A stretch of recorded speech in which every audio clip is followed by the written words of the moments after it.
Hi everyone, you've known me for a while. My name is Ekta Khurana, a current second year full-time MBA student at Weatherhead School of Management, Case Western Reserve University. I'm serving as a president of the Graduate Business Student Association at Weatherhead. In my previous video, I invited you to the start of a new series to celebrate the month of March, proudly and widely called as the Women History Month, where we will feature accomplished female leaders from various industries who are also our alumni. So without further ado, please allow me to introduce our guest of honor, Sherry Neubert. Sherry has an undergrad degree in industrial management and an MBA and a graduate degree in operational excellence. She also earned a Six Sigma Black Belt. She joined the Goodyear Tire and Rubber Company as a team leader in 2002 and currently serves as the Vice President and Chief Information Officer. During her time with the company, she has held an international assignment in Europe and led the globalization of IT for Goodyear's innovation centers focused on research, development, engineering, and quality. She also led the creation of a global project management function. Sherry is active in the Akron community, serving on the boards of Leadership Akron, the Akron Community Foundation's Women's Endowment Fund, and the LeBron James Family Foundation's Community Advisory Board. She's a graduate of Leadership Akron and in 2011 was recognized by the Greater Akron Chamber as a 30 for the Future Award winner. Wow. And today it is my absolute privilege and honor to invite her to share her thoughts on the series. Thank you, Sherry, for making time for us. Thank you so much for the request. So we're going to go with the questions. And here goes our question number one. Sherry, you're the Chief Information Officer at the Goodyear Tire and Rubber Company. But it's a rarity to see females in a tech domain, although the numbers have started to pick up.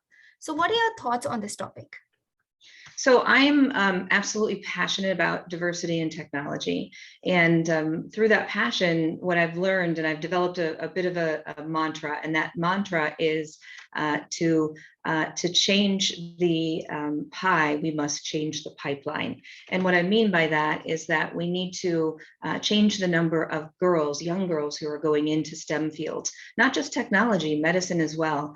If we don't change the pipeline early on, we will end up having biases in technology, biases in medicine. And that could be in the form of, the individuals who are doing the programming and also the individuals who are doing the research. So we need to make sure that the people who are doing the programming and the people who are doing the research look like all of the other people in the world. Awesome. Now, being the Chief Information Officer at the Goodyear Tire and Rubber Company, where does your top priority lie? So top priority really is understanding and taking care of the needs of three groups of people. Those are shareholders, the consumers of IT, and the people who deliver IT. From a shareholder perspective, that is making sure that we in the function of IT are delivering on Goodyear's strategy to enable mobility. From a consumers of IT perspective, there are over 250,000 people and devices that are connected to our network and information. And so we need to make sure that we're delivering on that promise.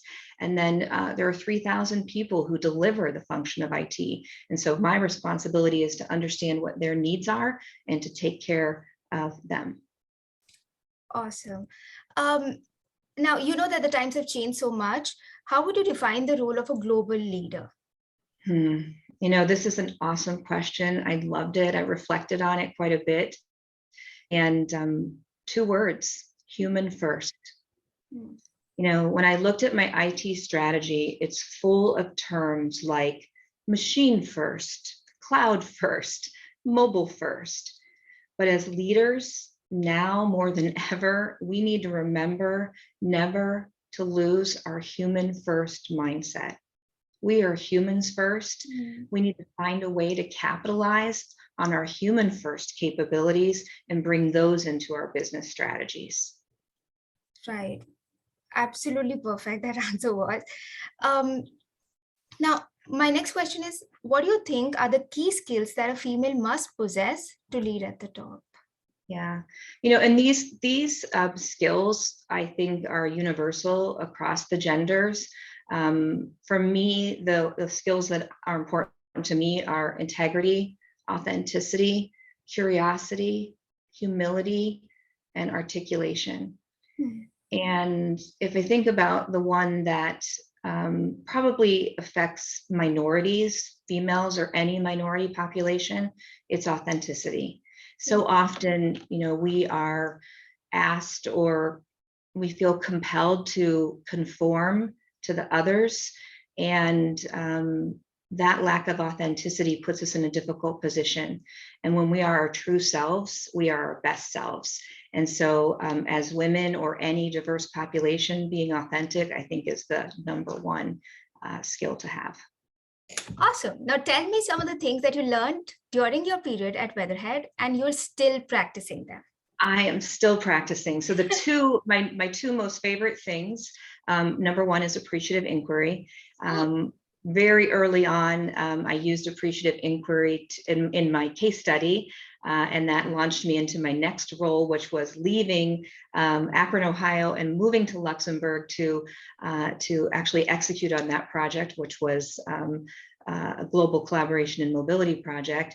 And again, it was using appreciative inquiry. We've used appreciative inquiry so much over the last 10 or 15 years at Goodyear, especially in our project management practice, where we look at really, instead of doing lessons learned or the gap analysis, we start with what went well. What is the best project? When have we had the successes? And then we look to document successes so that we can emulate those in the future. So really using the appreciative inquiry mindset. And then the other is the notion of trust and understanding that relationships require trust, and that trust happens through face-to-face, and that the more trust we have, the bigger goals we can have, the more geographically dispersed we can be. And so that notion of trust is something that I've carried with me over the years: how to build trust virtually, how to build trust in globally dispersed virtual teams. Right. My next question is very different from all of these questions. I want to know, if you had to describe yourself in just one word, what would that be? It's not even a word. The word is WYSIWYG, and it's an old-timey word from the original Lotus days, and it's an acronym that stands for "What you see is what you get." WYSIWYG. And for the people who are as old-timey as me, they'll know what that means. But really, that's part of me being authentic, is that I really do, this is who I am, and it took me a long time to be this way, to really be transparent with who I am, and now that's the word that I would use. Now, if you ask others, they will use other words. Probably the most common word you will hear is intense. I like to translate that into passionate, because I'm very passionate, and I tend to be all in on anything that I commit to. I like that thing. I mean, I feel that if you really, really strongly feel about anything, be that any project or just about anything, it just turns into something very, very accomplished, and it just makes you feel so satisfied and fulfilling, right? It just changes the mindset altogether. Absolutely. Anything worth doing is worth doing right. Yeah, you've mentioned, I think, in question number 1 itself, about the multiple roles that you juggle in a day. But if you had to define, how would you say that your usual work day looks like? Yeah, well, my alarm goes off at 5:20 a.m. And although I'm typically awake before 5, I start by checking my email, my news, any overnight texts or chats, get dressed, eat breakfast. Half the time I have a 6 a.m. or 7 a.m. meeting that I take from home after breakfast. When I don't have an early morning meeting, I go on a 30-minute outdoor walk and I listen to one of my favorite audiobooks. And then I'm typically in the office by 8 or 8:30. I spend most of my time with my team in one-on-one or small group discussions.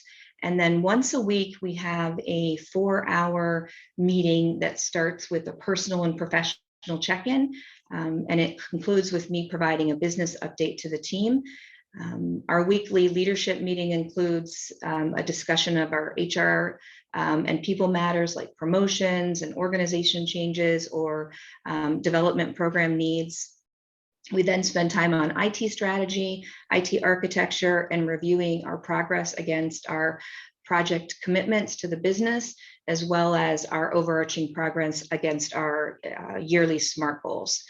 I have a philosophy, which is never eat alone. And I do my best to schedule lunch with another person, my peers typically. Ideally, I eat outside of my office, or at least, I try to eat sometimes outside of the building. Even though 90% of our lunchtime conversations are about business, it's still nice to get up and get moving and be with another person. And then back in the office, project meetings, meetings with vendors, and some reflective time at the end of the day.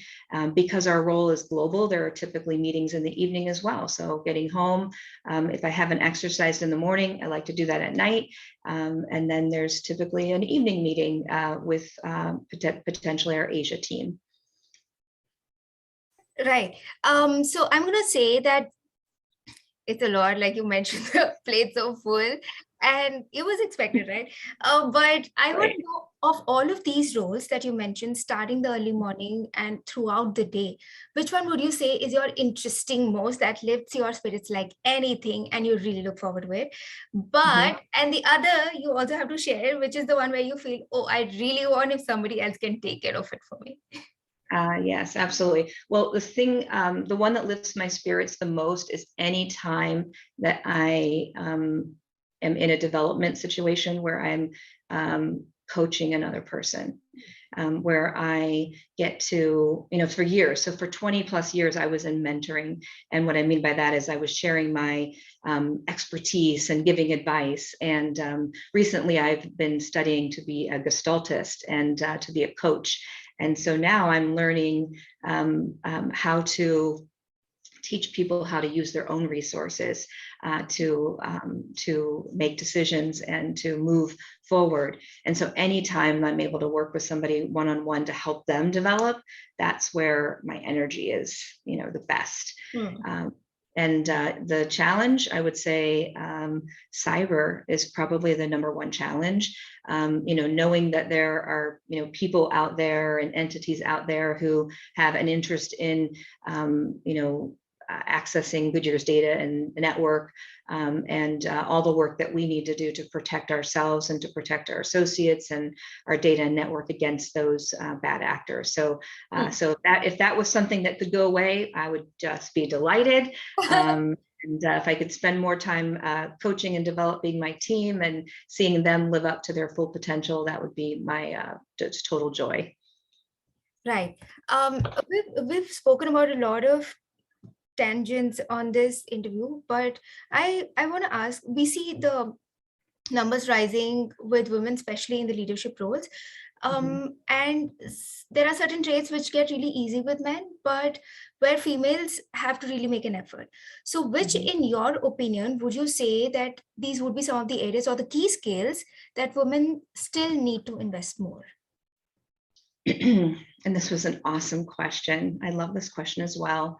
And again, having worked in the professional arena for 25 years, I spent a lot of my early years conforming and, looking more like a man, pulling my hair back, wearing a white shirt and a blue suit, and, not wearing a lot of makeup and not painting my nails, and basically, trying not to look like a woman, just trying to conform and fit in. And trying to learn about sports and trying to fit into the conversation and not talk about my kids or not talk about the challenges that I had. And as I said, that skill of being authentic, of really bringing my whole self, is where I finally got to be, I think, my best leader. And so when I thought about your question, what I think is that what women need is to invest more in advocating for women's unique needs.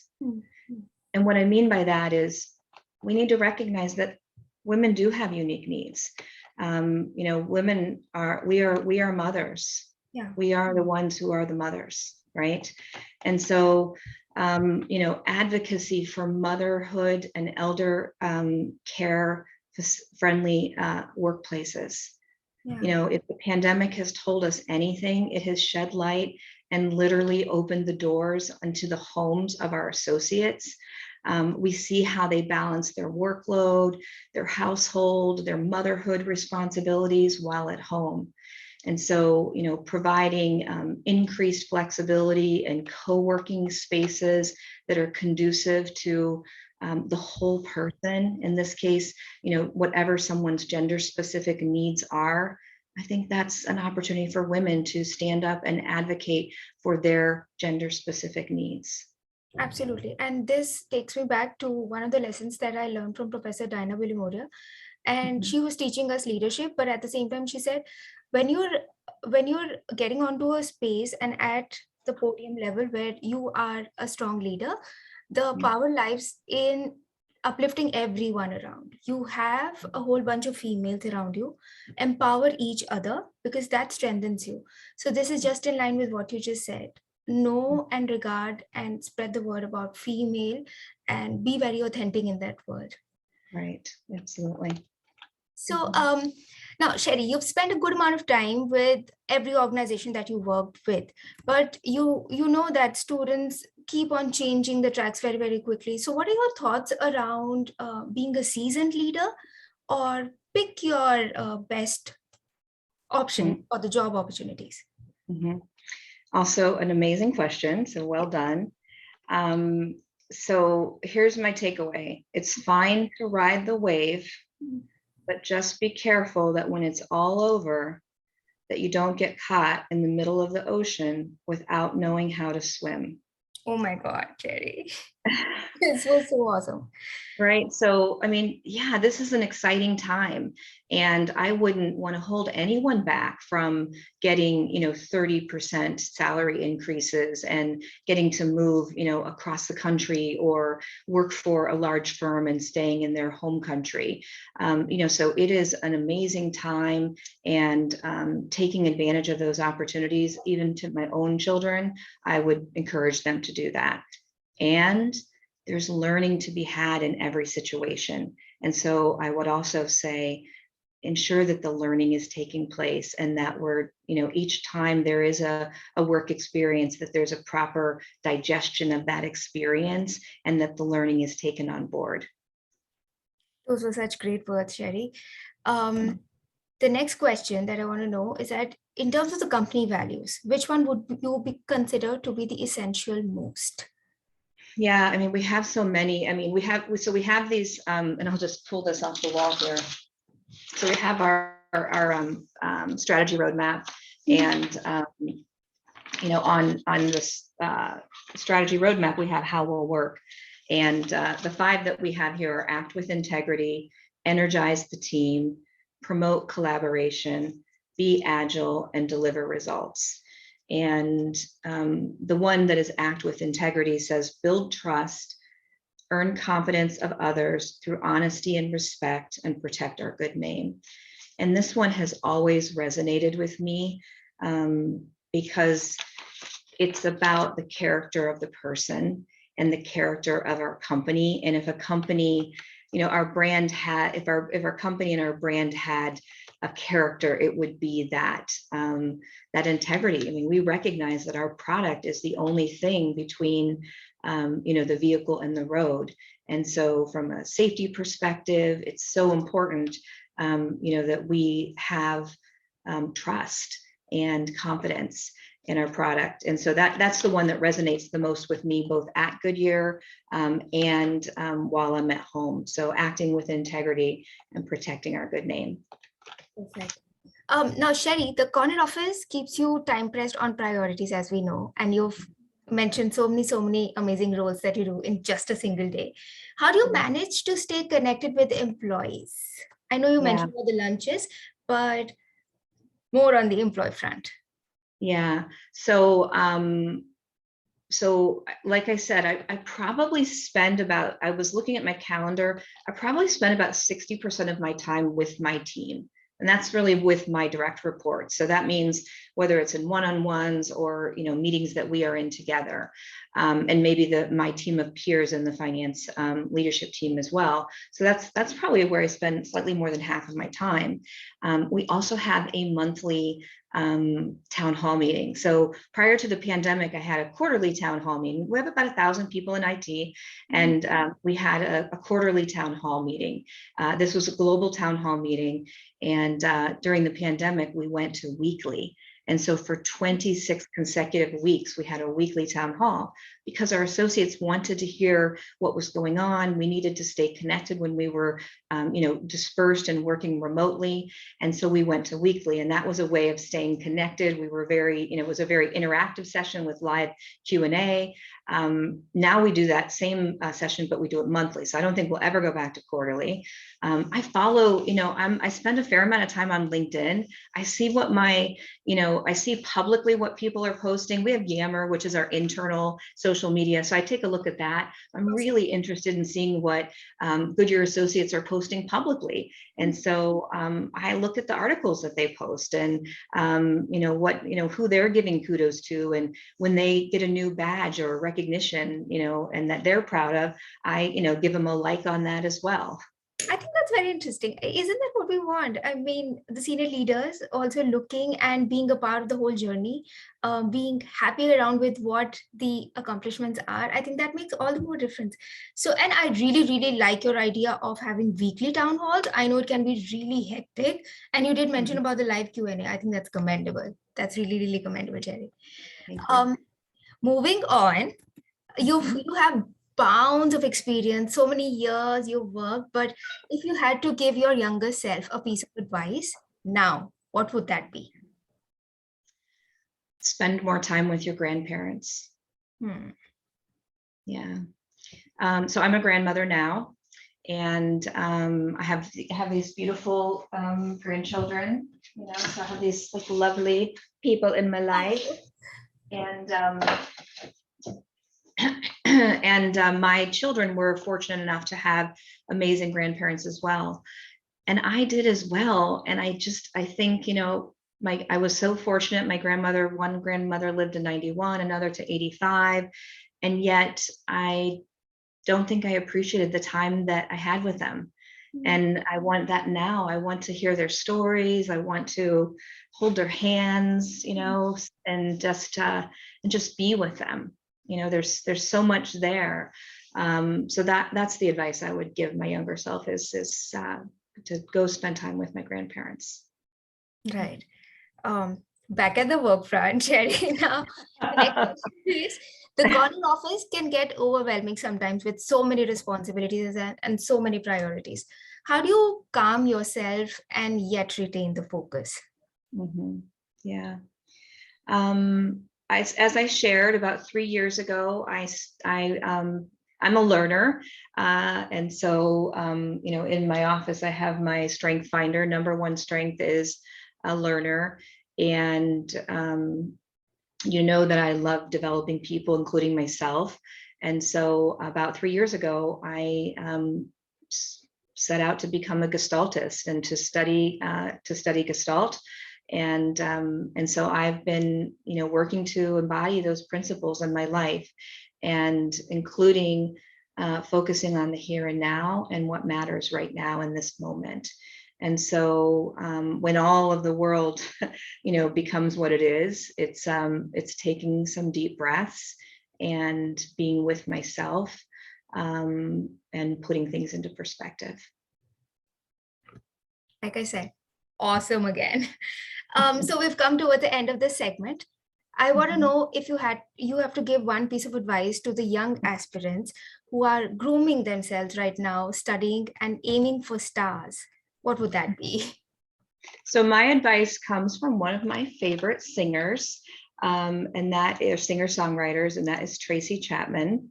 And she wrote a song, and two of the lyrics in the song are, don't give or sell your soul away, because all that you have is your soul. And I just think it's so important as we pursue our careers that we remember what our values are, and that we keep our values as our North Star, aligned with what our professional goals are. Right. So I have taken the notes. And when this is going to be on social media, I'm sure everyone will take the notes of not just the last question, but all the other questions as well. Thank you so much, Sherry, for sharing your valuable time and these incredible insights with all of us. It's been a pleasure and a true honor to have you as our guest on the series that aims to celebrate the women power, not just today, but forever. Thank you. Thank you so much for the opportunity. Thank you.